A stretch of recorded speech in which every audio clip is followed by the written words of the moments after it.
अस्सलाम वालेकुम। Hope so आप सभी ठीक होंगे।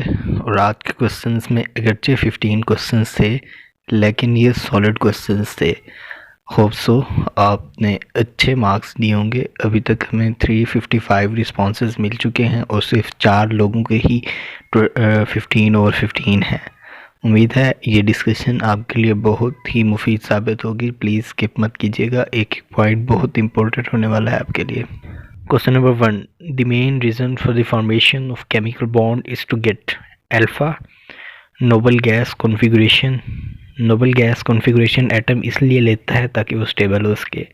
बीटा चार्ली ऑक्टेट या डुप्लेट रोल भी एटम इसलिए लेता है ताकि वो स्टेबल हो सके। और डेल्टा में जब हमें डायरेक्ट डेल्टा में एक एक्यूरेट और सबसे बेस्ट ऑप्शन मिल रहा है तो फिर हम क्यों अल्फ़ा बीटा चार्ली की तरफ जाएं।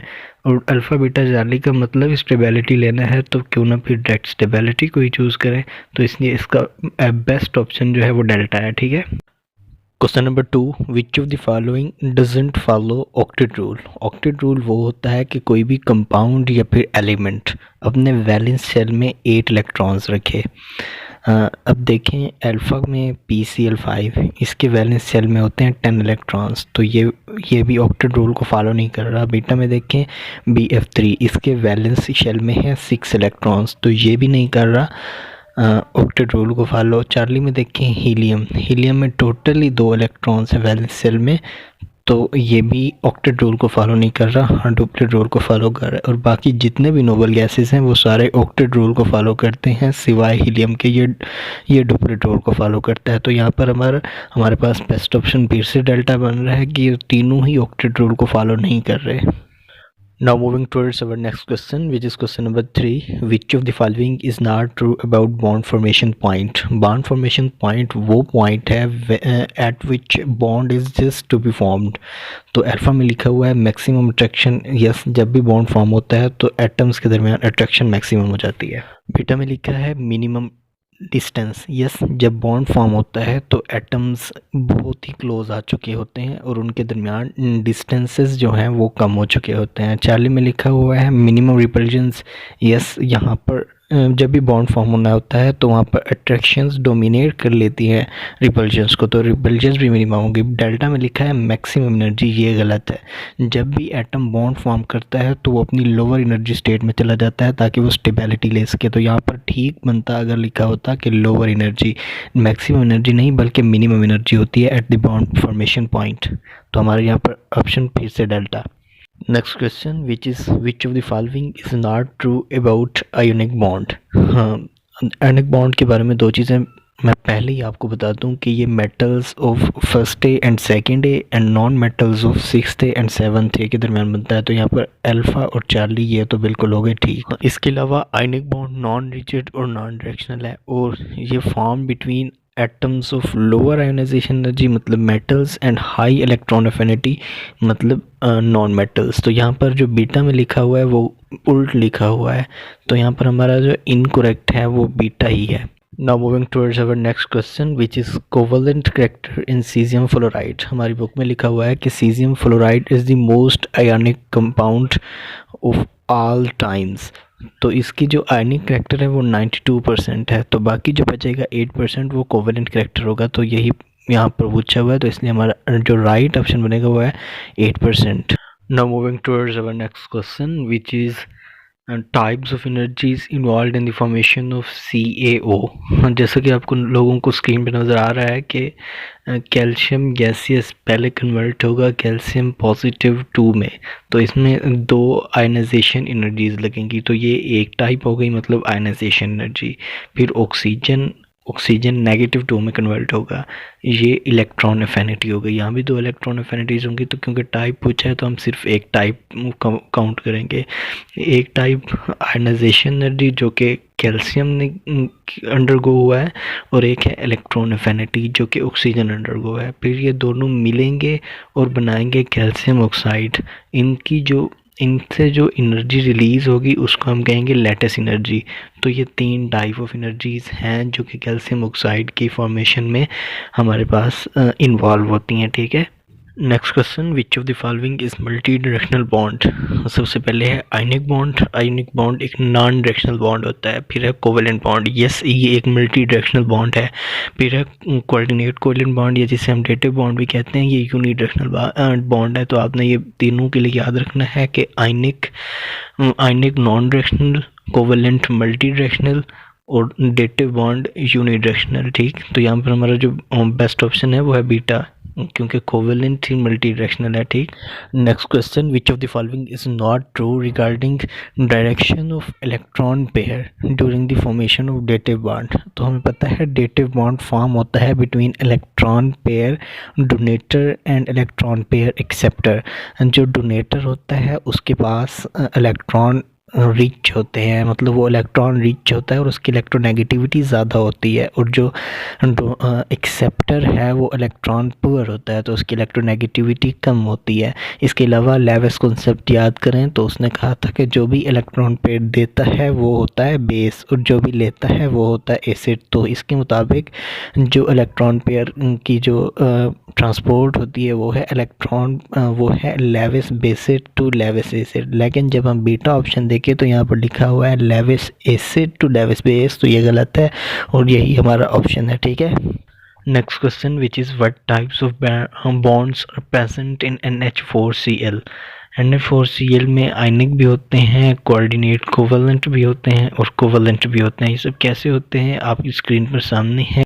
NH3 में ओवरऑल कोवेलेंट बॉन्ड होता है और जब NH3 और H पॉजिटिव आपस में रिएक्ट करके NH4 पॉजिटिव बनाते हैं तो इसमें कोऑर्डिनेट कोवेलेंट बॉन्ड बन जाता है, और जब उससे बनता है NH4 पॉजिटिव Cl। जब NH4 पॉजिटिव और Cl आपस में रिएक्ट करके NH4Cl बनाते हैं तो वो हमारे पास बन जाता है आयनिक बॉन्ड। तो इस तरह से NH4Cl में ये तीनों बॉन्ड्स आ जाते हैं। ठीक है, अब हमारा नेक्स्ट क्वेश्चन है, what is the molecular shape of NH3। अब यहाँ पर मैं आपको एक चीज़ समझाना चाहूँगा कि मोलेक्युलर शेप और ज्योमेट्री ये दोनों एक चीज़ें हैं, और अरेंजमेंट ऑफ इलेक्ट्रॉन्स और ऑर्बिटल ज्योमेट्री ये एक चीज़ है। इन दोनों में मेजर डिफरेंस क्या है, जो मोलेक्युलर शेप है ना उसमें सिर्फ बॉन्डिंग इलेक्ट्रॉन्स ही हमने काउंट करने होते हैं, लेकिन जो ऑर्बिटल ज्योमेट्री या अरेंजमेंट ऑफ इलेक्ट्रॉन है उसमें बोथ लोन पेयर और बॉन्ड पेयर शामिल होते हैं। इसी कॉन्सेप्ट को हम समझते हैं NH3 के एग्जांपल से। अगर आप NH3 की स्ट्रक्चर देखें ना तो इसमें 3 है बॉन्ड पेयर और 1 है लोन पेयर। अगर यहाँ पर मैं मोलेक्युलर शेप की बात करूँ या फिर मैं बात करूँ ज्योमेट्री की तो ये होगी, इसमें हमने सिर्फ चूँकि करनी है सिर्फ बॉन्ड पेयर, तो इसकी मोलेक्युलर शेप जो बननी है वो है pyramidal.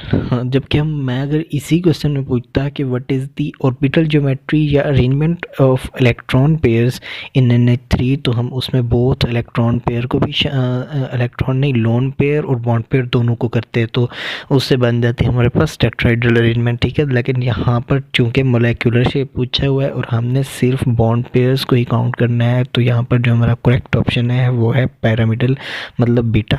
Now moving towards our next question, which is maximum repulsion is found इन।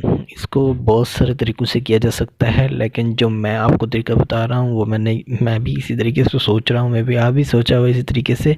हमें पता है कि bond angle is inversely proportional to repulsion. जितना ज़्यादा रिपल्जन होगी उतना कम बॉन्ड एंगल होगा। ठीक है, तो हम देखें तो CH4 में बॉन्ड एंगल सबसे ज़्यादा है जो कि है 109.5 और इसकी जो ज्योमेट्री है वो टेट्राहेड्रल। इसके बाद है NH3 में 107.5, इसके बाद है वाटर में 104.5 और इसके बाद जो सबसे कम बॉन्ड एंगल है वो है H2S का जो है 92 डिग्री। चूँकि इसका बॉन्ड एंगल सबसे कम है तो रिपल्सन भी इसी में ही होंगी, तो आप ये शॉर्टकट याद कर लीजिएगा क्योंकि बॉन्ड एंगल आपको ऑलरेडी याद। Next question, which is maximum types of repulsions are present in. पिछले क्वेश्चन में था कि सबसे ज़्यादा रिपल्शन किस में है और यहाँ पर है मैक्सिमम टाइप्स ऑफ रिपल्शंस।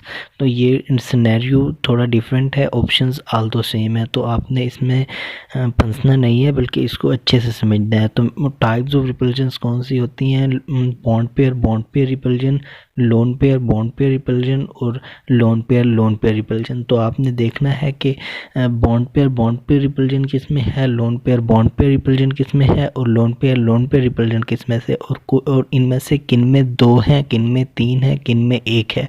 यही आपका क्वेश्चन है। और यहाँ अगर आप 40 ऑप्शन देखें CH4, यहाँ पर कोई भी लोन पेयर नहीं है, सारे के सारे बॉन्ड पेयर हैं। तो इसमें सबसे कम रिपल्जन भी सबसे कम होगी, और इसमें सिर्फ एक टाइप की रिपल्जन होगी बॉन्ड पेयर जो कि नेग्लिजिबल है। तो मतलब इसमें कोई भी टाइप की रिपल्जन नहीं है। अगर आप NH3 को देखें, इसमें 2 टाइप्स हैं, एक लोन पेयर बॉन्ड पेयर और दूसरा बॉन्ड पेयर।